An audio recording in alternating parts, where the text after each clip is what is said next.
नमस्कार दोस्तों, exam preparation में मैं प्रियंका आप सभी का स्वागत करती हूँ। तो आज डे वाइज सीरीज़ में हम लोग जैसा कि ज्योग्राफी की इम्पोर्टेंट लिस्टिंग्स देख रहे थे, उसी को आगे कंटिन्यू कर रहे हैं।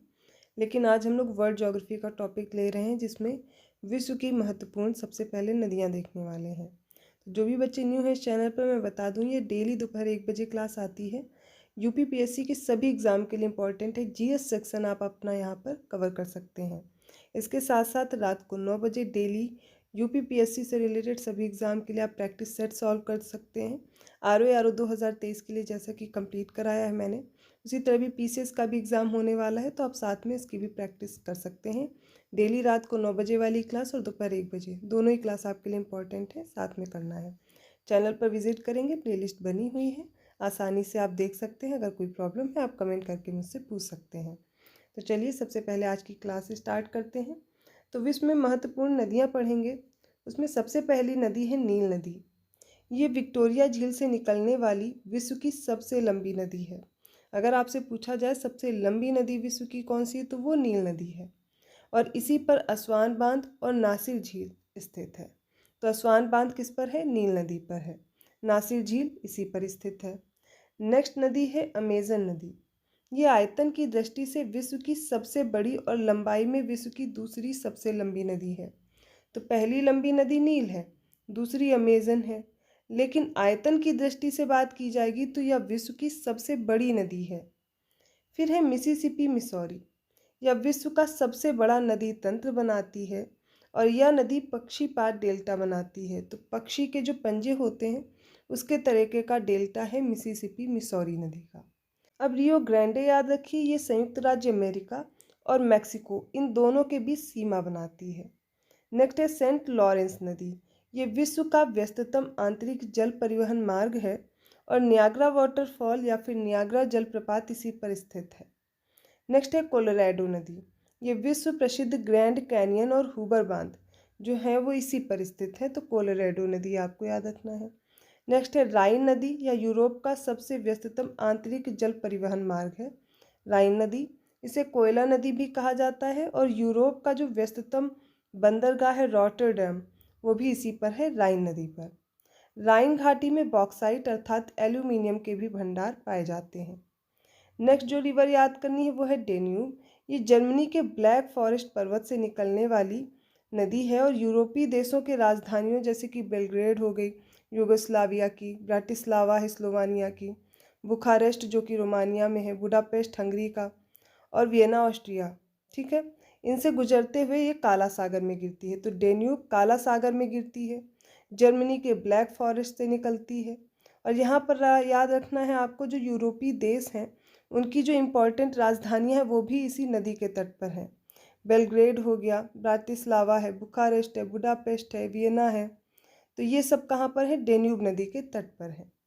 अब वोल्गा नदी याद करिए, वल्दाई पहाड़ी से निकलने वाली नदी है और कैस्पियन सागर में अपना जल गिराती है और यूरोप की सबसे लंबी नदी है। तो अभी तक हमने पढ़ा विश्व की सबसे लंबी नदी नील, दूसरी सबसे लंबी नदी अमेजन, लेकिन आयतन की दृष्टि से सबसे बड़ी नदी।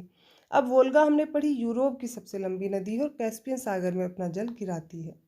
नेक्स्ट है नाइजर नदी। ये गिनी की खाड़ी में गिरने वाली नदी है और इसे तेल नाम से भी जानते हैं। तो तेल नदी आपसे पूछा जाए तो आपको याद रखना है नाइजर नदी है।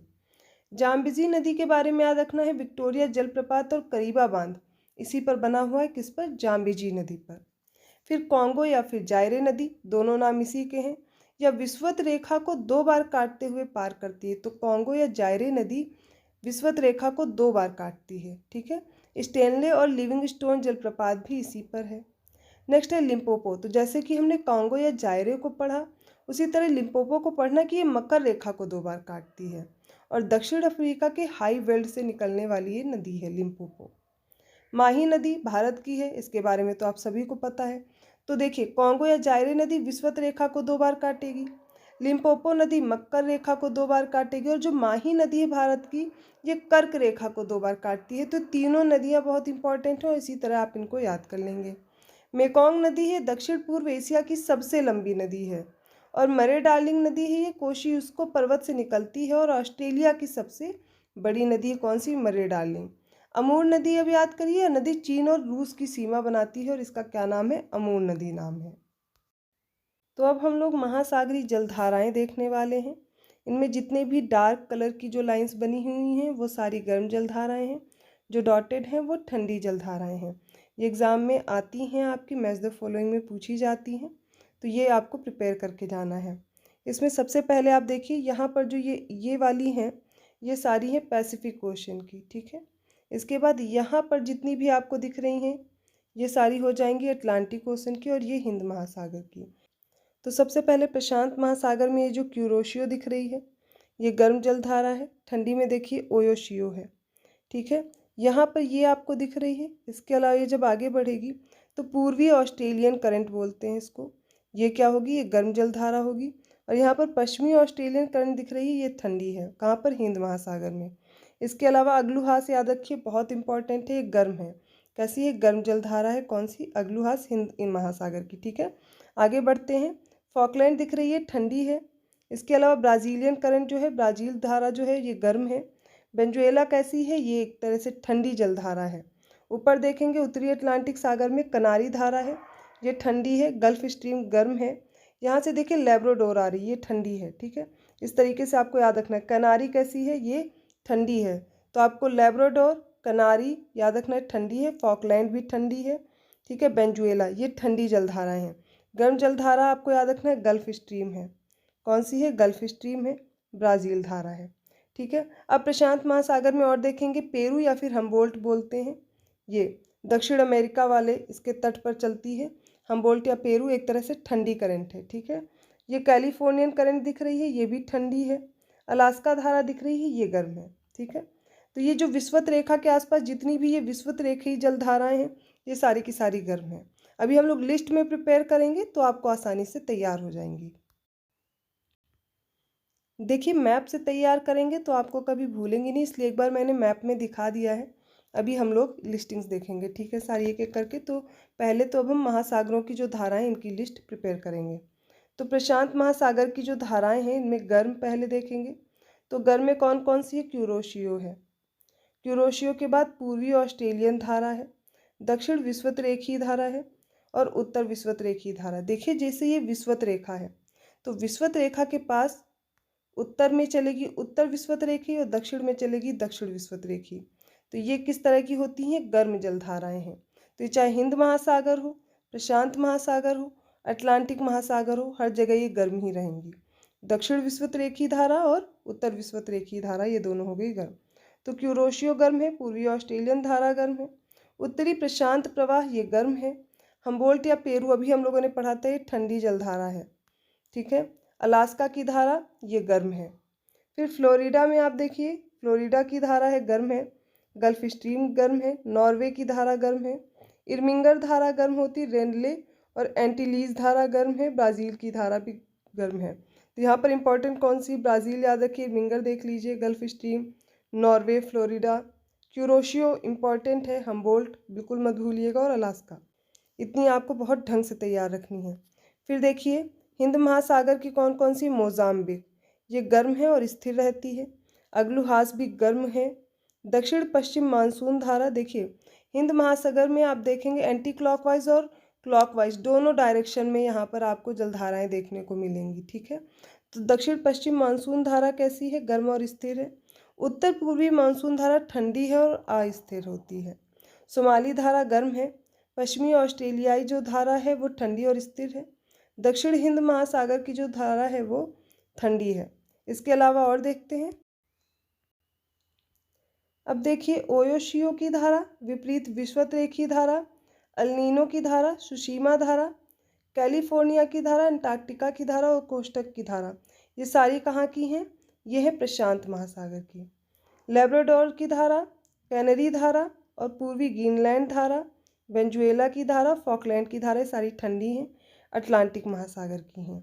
इसके अलावा कैरिबियन, उत्तर विषुवत रेखीय धारा, उत्तरी अटलांटिक प्रवाह और दक्षिण विषुवत रेखीय धारा और इसके साथ साथ गिनी तट की धारा, ये सारी गर्म है और कहाँ की? अटलांटिक ओशन की हैं।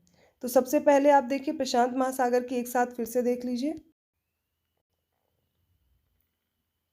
क्यूरोशियो पूर्वी ऑस्ट्रेलियन धारा, दक्षिण विषुवत रेखीय धारा, उत्तर विषुवत रेखीय धारा, उत्तरी प्रशांत जो प्रवाह है वो, इसके साथ में हम्बोल्ट, अलास्का की धारा, ओयोशियो की धारा, विपरीत विषुवत रेखीय धारा, अल्नीनो की धारा, सुसीमा धारा, कैलिफोर्निया की धारा, अंटार्कटिका की धारा और खोस्टक की धारा। ये सारी कहाँ की हैं? प्रशांत महासागर की हैं। अटलांटिक ओशन की देखिए गिनी तट की धारा है। सारी गर्म देख लीजिए पहले, दक्षिण विषुवत रेखी, उत्तरी अटलांटिक, उत्तर विषुवत रेखी, कैरिबियन। अब ठंडी देखिए, फॉकलैंड की धारा, वेनेजुएला, पूर्वी ग्रीनलैंड धारा ठंडी होती है ये, कैनरी की धारा और लेब्राडोर की धारा। इसके साथ साथ ब्राज़ील की धारा देखिए गर्म है, इर्विंगर हो गई, एंटीलीज धारा है, रेनल धारा है, नॉर्वे की धारा है, गल्फ स्ट्रीम और फ्लोरिडा। सारी कहाँ की? अटलांटिक ओशन की।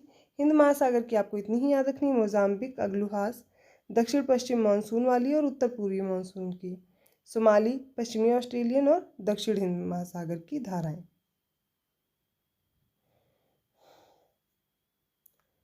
तो ये हम लोगों ने कंप्लीट की हैं विश्व की प्रमुख जल धाराएं, जो अक्सर करके एग्जाम में जो भी मैं टॉपिक करा रही हूँ ये सारे एग्जाम पॉइंट ऑफ व्यू से इंपॉर्टेंट ही हैं। 1 से 2 प्रश्न आपको इन टॉपिक से मिलेंगे ही। अब अगली लिस्ट में हम लोग पढ़ने वाले हैं घास के मैदान। विश्व के महत्वपूर्ण घास स्थल देखने वाले हैं। देखिए इसमें सबसे पहले हम लोग याद करेंगे campos, llanos, prairies, downs, Canterbury, velds, पुस्ताज।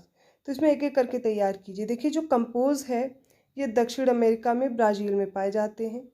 Llanos दक्षिण अमेरिका में ही वेनेजुएला में, ठीक है। उत्तरी अमेरिका में प्रेरीज होते हैं, ऑस्ट्रेलिया में डाउन्स, न्यूजीलैंड में कैंटरबरी है, दक्षिण अफ्रीका में वेल्स बोलते हैं और हंगरी में इसको पुस्ताज बोलते हैं।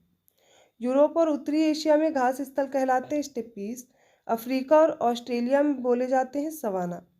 दक्षिण अमेरिका में अर्जेंटीना और उरुग्वे वाले स्थान पर पंपास कहलाते हैं।